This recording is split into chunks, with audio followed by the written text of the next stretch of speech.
Hello, my name's Randall Meek and I'm with the Philippines Project, and today I want to talk to you about 3 things we really miss about the Philippines. We're in the United States right now and just really got me kind of bummed out, and I kind of want to tell you what I'm going through as an expat coming back. And we're here for 4 months. I got about 6 weeks left. Looking forward to being back home again. Okay, the 3 things that we most missed about the Philippines since we're back here in the United States. First of all, number 1, we miss family, right? That's one thing I've never really covered. I covered a little bit about my family in the Philippines, and I have family here in the United States too, but my Filipino family that I married into, they live in the Philippines. So we miss them, and we've been retired since September 2 years ago. Actually, the 24th of this month is when I sold my businesses, and I wasn't too long. We took a trip to the Philippines, I think in March after that September. Yeah, we do miss our family, and being retired, and being here by ourselves in Missouri, and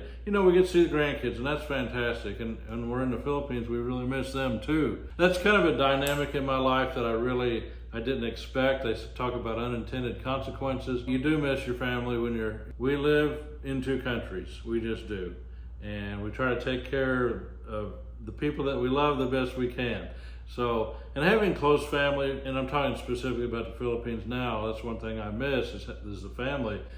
There's a closeness, hopefully, at least there is in our case, there's a closeness to the family that we have in the Philippines. And it brings joy having a family to everyday life. Just the little things that you just can't experience unless you actually do what we do. Just take, for instance, a morning routine. I get up out of bed, hopefully before 6:30 at the latest, because I know they're going to be off to school. The kids are 7 o'clock or 7:20, they're going to be gone for sure. But around 7 o'clock, they're supposed to leave. So I always like that morning routine to get up, you get your coffee, and you kind of just make your way downstairs. Michael, he'll usually be out. He'll push his motorcycle outside right in front of the gate, and he'll either wash it or he'll check it all out, and I'll come downstairs. And sometimes he'll stop and we'll just get some coffee or something like that. Michael he's just like solid as a rock, that guy is. He's a good man. I think about him a lot. I miss him. Just the little things. When you get to know people really well, build that relationship, and then you don't have it all of a sudden,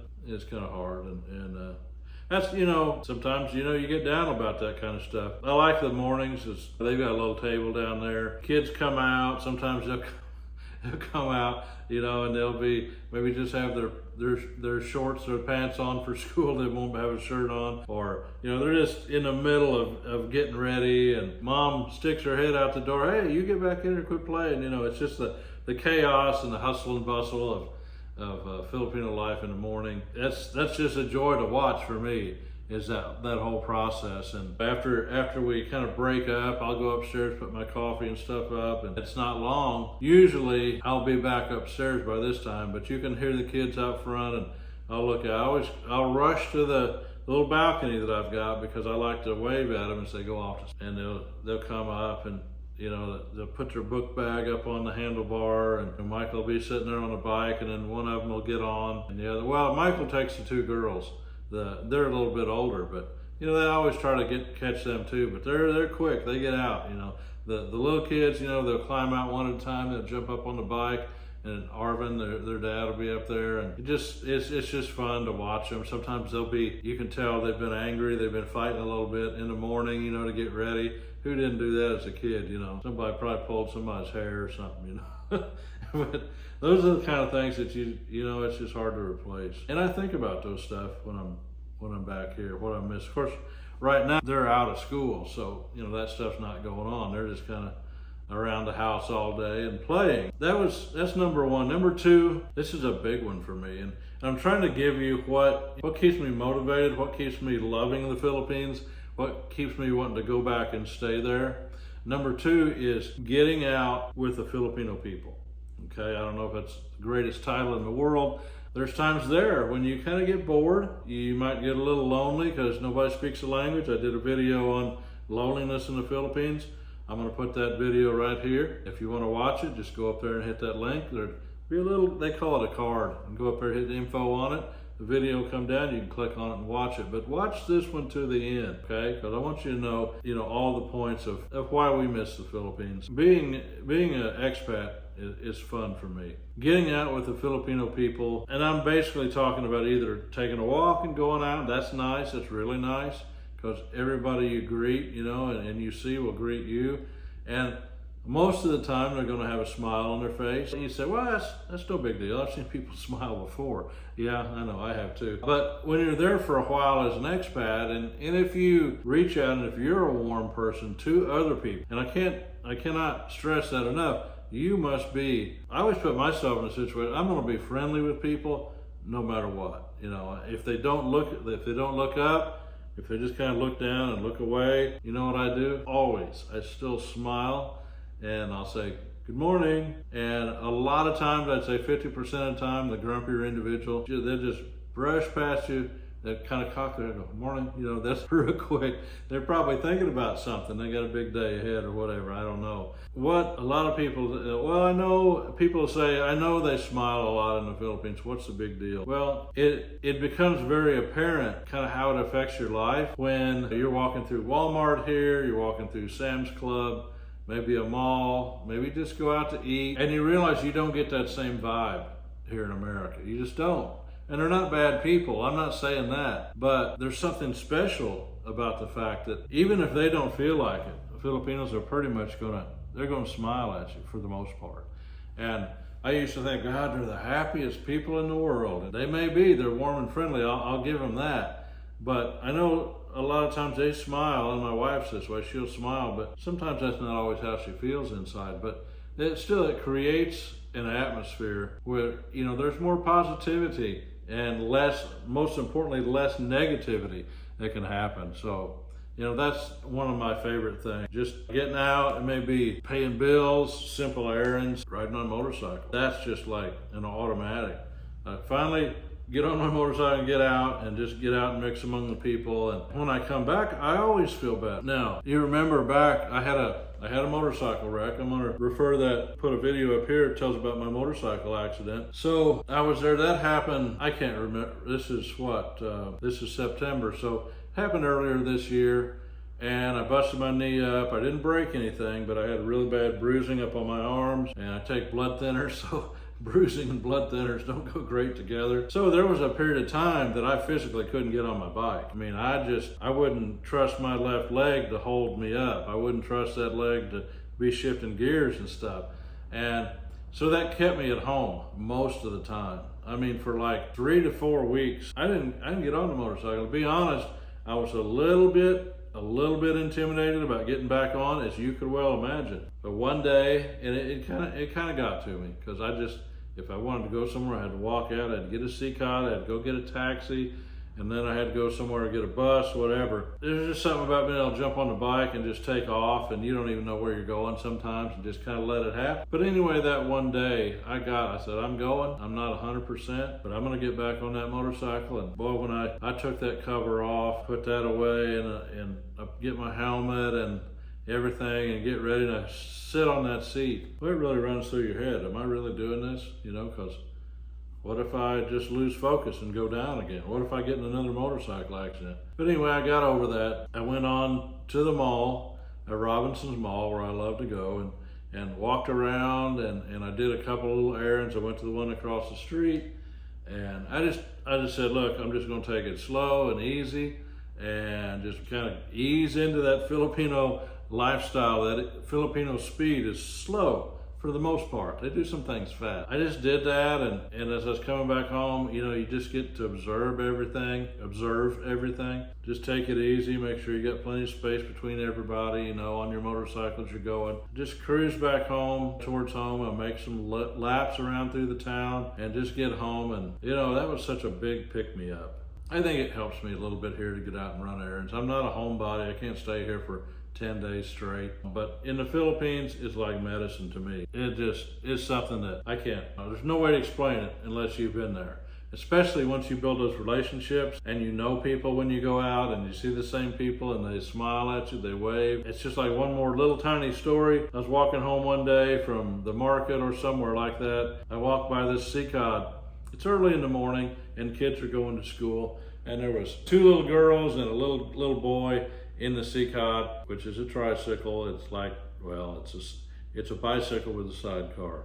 Seacock. Anyway, I'm walking, I see them, and the sun was kind of in my eyes, so I kind of went on their side of the street to kind of get in some shade. Just as I walked by, they all burst out. They say, hello, good morning. Got these big smiles on their face, and they're about probably 6, 7 years old. Just the cutest little thing. Just big smile. You can see it all the way up in their eyes. Man, that just makes you feel so good. You know, of course, you say good morning back, you know, how are you, or whatever. But they just greet everybody. That was number 2. Number 3, the low cost of living. There's so many things like here. I mean, I pay one car payment. I don't know why. I could pay it off, but I still pay one car payment. That's $285 a month. I filled both gas tanks. I haven't had to fill it the second time yet, but I have a feeling they're going to be pretty low by the time I leave in November. But I've only got 6 weeks. I'll probably refill one of them. But one of them was like $57. The other one was like $30 to fill up my little car. So I'm not buying gas here. Utilities there are reasonable. Food is very reasonable there. You take transportation out of the mix, and like your electric's going to be about the same if you use a lot of air conditioning, okay? Water bill's about $20 a month. That's for 13 people in the house. So that's not bad at all. I think here my water bill is $225 every month, water and sewer. Believe it or not, I've got one of the highest water bills in the state of Missouri. It's not that we use that much water, they just assessed a big fee increase, and the whole neighborhood, you know, it's a neighborhood utility, we all have to pay. You know, most of the houses pay like $180. I pay $225 because I'm a commercial. I own a commercial business and building there. Yeah, but that's very reasonable. Travel and lodging are very cheap. We stayed back in, I guess it was May. We did some videos on that about Boracay. I'll put one of those up here. The entire cost for me to go to Boracay, just transportation. We got on the bus. We paid, I think it was $400, and I'm probably wrong, but I'm in the neighborhood, probably 450 or 500 pesos, maybe 600, as high as 600 possibly a piece. So it's like $10 to $12 a piece. I mean, it's a long way up there to Boracay. It's about 5.5, 6.5 hours. So, I mean, where are you gonna, for 24 bucks, you're gonna take 2 people all the way up to a tropical island like that, one of the most beautiful in the world. And then the accommodations were like $100 a night. I mean, and they were nice hotel rooms, you know, just watch the video. But yeah, the cost of travel, I mean, you can catch a plane to Bangkok for about $125, $150 if you watch. Sometimes less if you really watch and catch something on sale. You can fly to General Santos for $40 or less sometimes. If you go on Tuesdays and you come back on Tuesday, it's really super cheap. Air Asia is pretty cheap. So this whole travel and then these resorts that you can go to, they're really not that high. I mean, when I say they're not that high, they're high, you know, in their economy. For Filipino people, they're expensive. And a lot of people just stay at a resort through the day, and they'll bring their family and they'll bring a bunch of food and they'll kind of like picnic out at the beach. That's what that's all about. But to actually stay in a resort, and they do stay in a resort, but a lot of them just come, you know, and try to enjoy time on a Sunday with their family. That's the only day they get off, basically, if they have a job. So anyway, yeah, one last little story. That's the 3 points. First of all, it was missing our family. I mean, that's a big one. Getting out with the Filipino people, how much therapy that is, the cost of living, and how the Filipino people smile. I'm telling you what, I just right now thinking about a youngest little niece of ours, Irish. She's such a little bundle of energy. She's smart. I don't even understand what she's saying, but I can tell by watching her. She's gonna be a force to be reckoned with, with her siblings and everybody. She's very smart and she's quick, but she's cute as she can be. And you know, sometimes I'll be sitting up watching TV at night and I'll hear a little tiny knock, you know, they'll get a little hand about that big, you know, a little knock on the door. And then she opens the door and she'll stick her head around, you know. And I'll be there by myself. Flora will be downstairs maybe. And I'll just motion her to come over and she'll look at the TV and then she'll sit right next to me on the sofa right there. And then I run a little air conditioner right next to me. Of course, we got the new one now, so I'll be showing you that when I get back. But we had a little space room air conditioner there, and she'll sit up on the couch, arm of the couch, facing the air conditioner. She'll just sit there and just soak up the air conditioner. I hope we don't spoil her, you know, because she just loves that. But then she'll sit back down and it's not long. Sometimes she's just leaning her head against me and she'll fall asleep. You know, and I know that's not, in the human experience, it's not all that unusual, but you know, when you're 62 years old and you're not around your grandkids that much,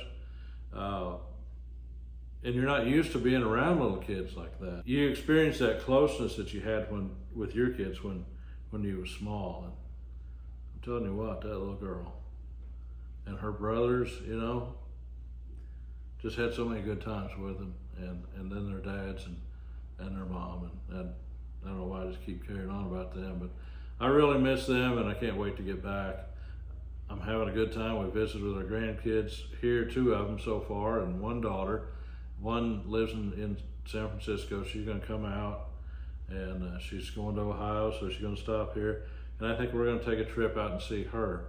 So, you know, that's about it. But it's wrapping up here, folks. I'm getting a lot done. I'm looking forward to being back. I'm looking forward to be back in Asia again, and just looking forward to getting better footage out there on the YouTube channel. I appreciate you guys, and I'll see you next time.